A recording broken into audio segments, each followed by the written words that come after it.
Hello दोस्तों, welcome to toppers village.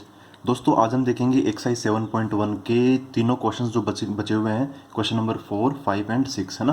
तो start करने से पहले मैं वो तीन चीज़ें बता देता हूँ जो कि सबसे ज़्यादा इंपॉर्टेंट है, जो कि इस चैप्टर में आपको हर एक क्वेश्चन में उनके बारे में सबसे पहले सोचना चाहिए। उनमें से पहली चीज़ क्या है, आपको एक स्ट्रक्चर दिमाग में लानी पड़ेगी। जैसे 4 डिजिट का अगर हमें नंबर बनाना है तो फिर वो 4 हम खाने बना लेते हैं। ऐसे कोई अगर हम फ्लैग बनाना है, ऐसे है ना, 3 रंगों वाला अगर हमें कोई झंडा बनाना है तो हमें ऐसा स्ट्रक्चर दिमाग में लाना चाहिए। दिमाग में नहीं, हमें कॉपी पर भी ये लिख लेना चाहिए। दूसरी चीज़ है रेस्ट्रिक्शंस, मतलब क्वेश्चन के अंदर ऐसा कोई खास चीज़ बोली गई है ना, तो सबसे पहले हमें उसी को सोल्व करना है। या फिर ऐसा बोल सकते हैं कि जब ये हम स्ट्रक्चर फिल करते हैं, इनमें एक एक डिब्बे की जो तरीकों की संख्या हम लिखते हैं, तो वो हमें रेस्ट्रिक्शन वाली जगह को सबसे पहले लिखना चाहिए। जैसे समझो कि इवन नंबर के बारे में बोल दिया कि भाई इवन नंबर कितने होंगे ये बताओ, तो सबसे पहले हम इवन नंबर में इसी को फिल करेंगे, क्योंकि यहाँ पर अब इसकी इवन नंबर का मतलब क्या होता है, सीधा सीधा लास्ट वाला जो डिजिट है वो 0, 2, 4, 6, 8 इनमें से कोई ना कोई होना चाहिए। तो रेस्ट्रिक्शन जैसा है, सबसे पहले हमें वही काम करना चाहिए। और उसके बाद में तीसरी चीज़ है रिपीटिशन। क्वेश्चन में हमें मतलब अच्छे से ढूंढ लेना है कि रिपीटिशन उस क्वेश्चन में हो रहा है कि नहीं हो रहा।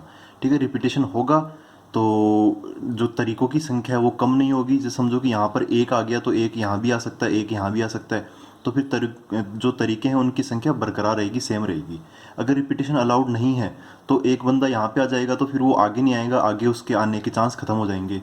तो फिर तरीकों की संख्या एक कम हो जाएगी अगले वाले में, और उससे अगले वाले में फिर एक और कम हो जाएगी। तो ऐसे नंबर कम होते चले जाएंगे जब रिपीटिशन अलाउड ना हो। अब आते हैं हम अपने क्वेश्चन नंबर 4 पर।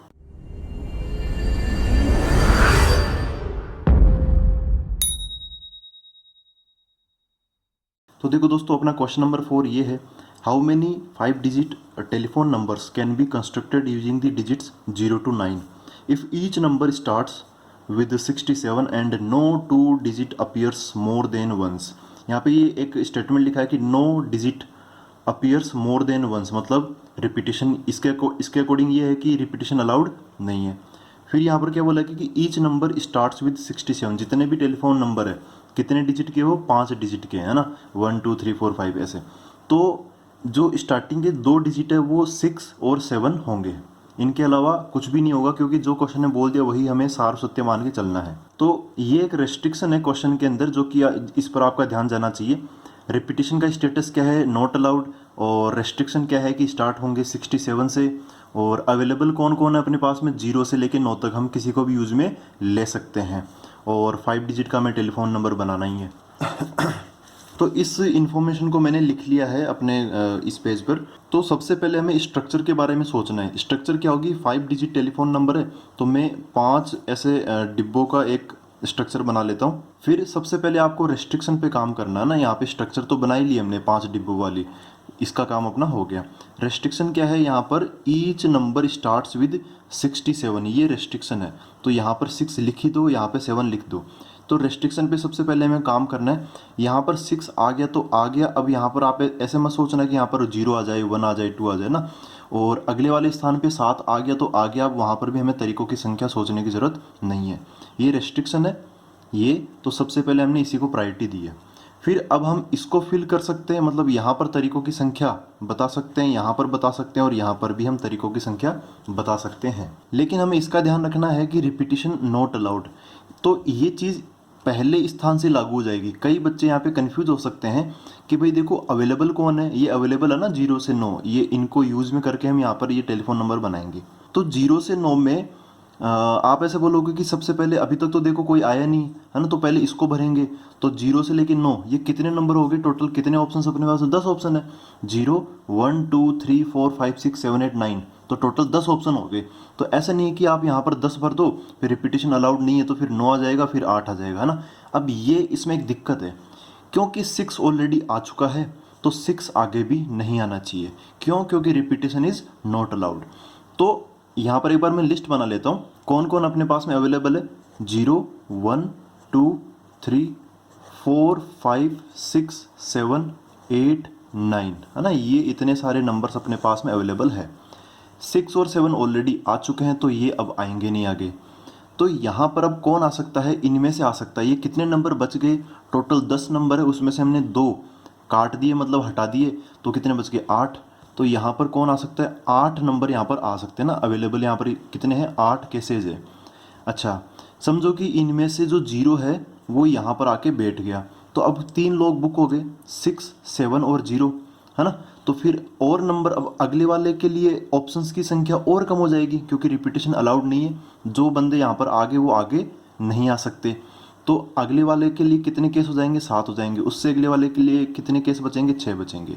ठीक है, तो ये क्या है, यहाँ पर मैंने क्या लिखे हैं, यहाँ पे 6 और 7 जो मैंने लिखे हैं, इनका मतलब ये मत समझना कि यहाँ पर देखो यहाँ 6, 7 है, ये 6, 7 कैसे आ गए। एक्चुअली मैं इधर लिख देता हूँ, ये है नंबर ऑफ वेज, तरीकों की संख्या। ठीक है, तो अब हम बता सकते हैं कि टोटल नंबर ऑफ वेज कितने होंगे। टोटल नंबर ऑफ वेज, यहाँ पर हम क्या करेंगे, यहाँ पे जो 8 है, ये जो 7 है और यहाँ पे जो 6 है, इन तरीकों को हम मल्टीप्लाई करेंगे। मल्टीप्लिकेशन रूल, मल्टीप्लिकेशन रूल क्यों लगाया हमने, क्योंकि वो कहते हैं ना कि हर स्टेप अगर ज़रूरी है तब हम तरीकों की संख्याओं को मल्टीप्लाई कर देते हैं। तो यहाँ पर हम इनको मल्टीप्लाई कर देंगे। तो 8 × 7 × 6 ये कितना हो गया, 56 × 6, तो 36 का 6 देन 3, तो 330 33 आ गया ये, है ना। इतने तरीके हैं, मतलब इतने सारे टेलीफोन नंबर हम बना सकते हैं जो 67 से स्टार्ट होंगे, जिनमें रिपीटिशन अलाउड नहीं होगी, और उनके अंदर 0 से लेकर 9 तक कोई सा भी नंबर आ सकता है, लेकिन एक बार ही आएगा। दोस्तों अब देखते हैं क्वेश्चन नंबर 5। इसमें बोला है a coin is tossed 3 times and the outcomes are recorded. ठीक है, एक कॉइन है, एक सिक्का है, एक ही सिक्का है, उसको हमने 3 बार उछाला है, 1 बार, 2 बार, 3 बार। फिर क्या बोला कि हाउ मैनी पॉसिबल, अच्छा इसमें क्या बोला कि आउटकम्स आर रिकॉर्डेड। इसका मतलब जैसे पहली बार उछाला तो एक सिक्के को उछालते तो या तो हेड आता है या टेल आता है, तो उसको रिकॉर्ड कर लिया। फिर दूसरी बार उछाला, समझो टेल आ गया तो टेल हमने ऐसा टी लिख लिया। फिर तीसरी बार उछाला तो समझो हेड आ गया तो फिर हमने एच लिख लिया। तो ऐसे उनके आउटकम्स को हमने रिकॉर्ड किया। How many possible outcomes are there, तो हमें बताना है कि ऐसे कितने पॉसिबल आउटकम्स हो सकते हैं। तो ये इन्फॉर्मेशन तो मैंने लिख ली है। यहाँ पर एक कॉइन है, उसको हमने 3 बार उछाला। तो देखो हमें जो भी काम करना है उसको आप इन 3 चीज़ों के अराउंड सोचो। ठीक है, सबसे पहले स्ट्रक्चर। तो देखो आउटकम्स आर रिकॉर्डेड, उसने क्या बोला कि how many possible outcomes are there. तो आउटकम्स की संख्या ही हमें बतानी है ना, हमें ये बताना है कि आउटकम्स आने के कितने तरीके हैं। तो आउटकम आने का मतलब क्या है, 3 बार उछालेंगे तो 3 बार रिजल्ट आएगा, उनका एक जो सेट होगा उसको हम आउटकम बोलेंगे। तो यहाँ पर जैसे पहली बार की रीडिंग समझो कि हम यहाँ लिख लेंगे, हेड या टेल इसमें लिख लेंगे। दूसरी बार का हेड या टेल हम यहाँ पर लिख लेंगे। तीसरी बार का हेड या टेल हम यहाँ पर लिख लेंगे। तो ऐसा तैयार होगी अपनी स्ट्रक्चर। ठीक है, अगली चीज़ क्या है, रेस्ट्रिक्शन। तो ऐसा कोई रेस्ट्रिक्शन तो है नहीं कि सिक्के को उछालेंगे तो पहली बार समझो कि हेड आ गया तो अगली बार मान लो कि यही आना चाहिए, या फिर ऐसा बोल दिया जाए कि पहली बार हेड आ गया, अब तुम आगे वाले बताओ। तो ऐसी कोई रेस्ट्रिक्शन नहीं है। रिपीटिशन होगा कि नहीं होगा, तो इस क्वेश्चन में रिपीटिशन का नाम लिया ही नहीं गया है। तो इसका मतलब ये नहीं है कि हम ऐसे डायरेक्ट ही बोल दें कि भाई रिपीटिशन नहीं होगा या फिर रिपीटिशन होगा। हमें लॉजिक के अकॉर्डिंग चलना पड़ेगा। ये क्वेश्चन रिपीटिशन है कि नहीं है, इस चीज़ को इनडायरेक्टली समझाना चाह रहा है। ये जो क्वेश्चन है ना, काफ़ी अच्छा क्वेश्चन है। इसमें आपको खुद डिसीजन लेना पड़ेगा कि रिपीटिशन हो रहा है या नहीं हो रहा। तो समझो जैसे यहाँ पर कुछ भी आ सकता है, मतलब एक सिक्के को जब आप पहली बार उछालोगे तो हेड या टेल में से कुछ भी आ सकता है। ऐसे ही दूसरे वाले स्थान पर हेड या टेल में से कुछ भी आ सकता है। ऐसा थोड़ी हो जाएगा कि मैं पहली बार सिक्का उछालूंगा और समझो कि हेड आ गया और वो हेड फिर मिट जाएगा, अगली बार हेड नहीं आएगा। ऐसा थोड़ी होता है ना। हम सिक्के को कितनी बार उछाल लो, हेड या टेल दोनों ही आने की पॉसिबिलिटी होती है, जिसको हम प्रोबेबिलिटी में पढ़ते हैं, है ना। दोनों की हाफ हाफ प्रोबेबिलिटी होती है, 50-50% चांस होता है इनका। तो आप देखोगे इस पहला जो खाना है ना, इसको भरने के तरीके कितने हैं, 2 है, हेड या टेल में से कोई भी। इस दूसरे वाले स्थान को जब दूसरी बार हमने सिक्का उछाला तब भी 2 आएंगे, तब यहाँ तीसरे वाले में भी कितने आएंगे, 2 आएंगे। ठीक है, तो आप समझो तरीकों की संख्या कम हो रही है क्या, या फिर ऐसा समझो कि तीनों जगह हेड हेड हेड नहीं आ सकता क्या, आ सकता है। तो रिपीटिशन एक्चुअली इस क्वेश्चन में अलाउड है, बोला नहीं है, इनडायरेक्टली आपको खुद से समझना पड़ेगा कि भाई रिपीटिशन इसमें अलाउड है। हम इन तरीकों को क्या कर देंगे, मल्टीप्लाई कर देंगे। यहाँ पर मैंने 2 2 2 क्या लिखा है, ये नंबर ऑफ वेज, है ना, नंबर ऑफ वेज मतलब तरीकों की संख्या। तो कितने हो गए, ये इसका आंसर भी इधर ही बन जाएगा, how many possible outcomes are there. तो total number of outcomes will be 2 × 2 × 2। इसका मतलब कितना हो गया, 8 हो गया। टोटल 8 आउटकम बनेंगे। वो आपको पता ही है, हमने कई बार प्रोबेबिलिटी वाले क्वेश्चंस में किया है। Head head head head head tail और फिर ऐसे एच टी एच, ऐसे कुल मिला के वो 8 बनते हैं। ठीक है, वही चीज़ यहाँ पर पूछी गई है। दोस्तों अब देखते हैं क्वेश्चन नंबर 6। इसमें बोला है given 5 flags of different colours. ठीक है, 5 झंडे हैं जिनका अलग अलग कलर है, सबका अलग अलग कलर है। How many different signals can be generated if each signal requires the use of 2 flags one below other. इसका मतलब हमें सिग्नल बनाने हैं, झंडों को यूज में लेके हमें सिग्नल बनाने हैं। और सिग्नल, एक सिग्नल कैसे बनेगा कि 2 फ्लैग लेने हैं हमें, और एक के मतलब एक दूसरे के ऊपर आ जाएंगे वो ना, मतलब एक ऊपर आ जाएगा तो दूसरा नीचे आ जाएगा, ऐसे हमें लगातार 2 फ्लैग लेके एक सिग्नल तैयार करना है। तो हमें बताना है कि ऐसे कितने सिग्नल बनाए जा सकते हैं। तो कुछ इन्फॉर्मेशन तो मैंने यहाँ पर लिखी है कि भाई 5 फ्लैग्स ऑफ डिफरेंट कलर है और हमें सिग्नल बताने हैं। तो सिग्नल ऐसा ही होगा, एक फ्लैग ऊपर एक फ्लैग नीचे। तो अब यहाँ पर मैं थोड़ा सा इस चीज़ को हम प्रैक्टिकली समझ लेते हैं। समझो कि देखो भाई 5 फ्लैग्स ऑफ डिफरेंट कलर है ना, तो यहाँ पर मैं फ्लैग ले ही लेता हूँ। जैसे समझो कि पहला वाला जो फ्लैग है वो ले लेते हैं ग्रीन कलर का, दूसरा वाला जो फ्लैग है वो ले लेते हैं क्या, रेड कलर का, और एक ले लेते हैं हम येलो कलर का, एक ले लेते हैं हम वाइट कलर का, और एक ले लेते हैं हम कौन सा ले लें, ब्लू या ब्लैक में से कोई सा भी ले लो, मैं बी लिख देता हूँ। तो ऐसे इतने ही है। अच्छा, यहाँ पे क्वेश्चन की लैंग्वेज जब आप समझोगे ना तब आपको पता चलेगा कि ग्रीन का एक ही फ्लैग है। मतलब ऐसा नहीं है कि ये कलर है, लेकिन ऐसा नहीं है कि भाई ग्रीन के 10 है, मतलब ऐसे कलर के बारे में बात नहीं की, एक्चुअली फ्लैग ही 5 है टोटल, उनमें से ग्रीन का एक ही है। ठीक है, ऐसा नहीं कि ग्रीन के 10-15 है, रेड के 10-15 है, ऐसा नहीं है। कलर 5 नहीं है, एक्चुअली फ्लैग ही 5 है। तो ग्रीन अगर हमने एक बार लगा लिया ना तो फिर दोबारा, जैसे ये ग्रीन अगर लग गया तो फिर दोबारा तो ग्रीन बचेगा नहीं। इसका मतलब क्या है, मैं रिपीटिशन होगी कि नहीं होगी उस पर जोर दे रहा हूँ। ग्रीन एक बार लग जाएगा कहीं पे तो फिर दोबारा ग्रीन नहीं लग सकता। तो क्वेश्चन के अंदर ही निहित है ये चीज़ कि रिपीटिशन यहाँ पर नहीं होगा। Not repetition is not allowed.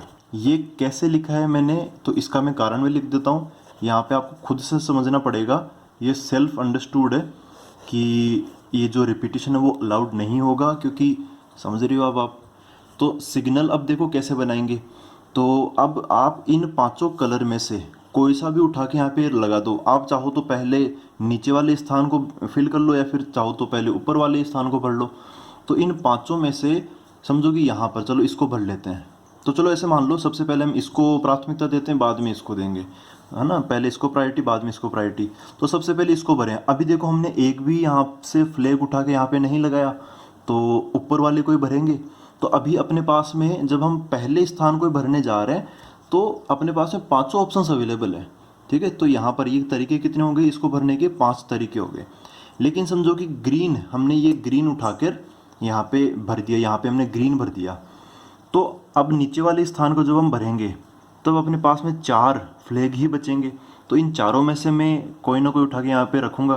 तो नीचे वाला जो जगह है उसको कितने तरीके से भरा जा सकता है, 4 तरीकों से भरा जा सकता है। यहाँ पर मैंने ये क्या लिखे हैं, नंबर ऑफ वेज। ठीक है, तो अब मैं पूरी कैलकुलेशन बता सकता हूँ कि टोटल नंबर ऑफ सिग्नल्स, आप अच्छे से बोलना चाहो तो डिफरेंट सिग्नल्स बोल सकते हो, लेकिन डिफरेंट ही मानेंगे हम यहाँ पर। तो यहाँ पर क्या आ जाएगा, पहले जगह को 5 और दूसरी जगह के 4, इन दोनों को क्या करेंगे, मल्टीप्लाई करेंगे या ऐड करेंगे। तो यहाँ पर हम मल्टीप्लिकेशन रूल ही लगाएंगे, दोनों को मल्टीप्लाई ही करेंगे। क्यों मल्टीप्लिकेशन रूल कब लगाते हैं, जब दोनों ही स्टेप्स ज़रूरी हो। ये जहाँ से आया वो स्टेप भी ज़रूरी हो, और ये कहाँ से आया वो स्टेप भी अगर ज़रूरी हो। ठीक है, मतलब किसी को भी छोड़ने से अगर अपना काम ना हो तब समझ लेना कि मतलब दोनों ही ज़रूरी है, तब हमें उनको मल्टीप्लाई करना पड़ेगा। पहली जगह को भर दिया, दूसरी जगह वाला हमने खाली छोड़ दिया, तब सिग्नल कैसे बनेगा। सिग्नल बनने का तो क्वेश्चन में बोल ही रखा है कि दोनों जगह भरनी ज़रूरी है, वन बिलो अनदर आना चाहिए। तो 5 × 4 कितना हो गया, 20। तो टोटल कितने सिग्नल्स बन जाएंगे अपने पास में, 20 सिग्नल्स बन जाएंगे। तो ऐसे हमने ये किया। अब आप एक काम करना है, एग्जाम्पल्स भी देख लेना, क्योंकि सारे एग्जाम्पल तो हम डिस्कस कर नहीं सकते, कुछ एक एग्जाम्पल हम थ्योरी पार्ट में डिस्कस कर लेते हैं। तो आप बचे कुछ एग्जाम्पल देख लेना और आगे से आगे प्रैक्टिस कर लेना। अब मिलते हैं अगले वीडियो के अंदर, एक्सरसाइज 7.2 के जो थ्योरी और क्वेश्चन है वो एक साथ लेके उसमें आएंगे। तो थैंक यू वेरी मच।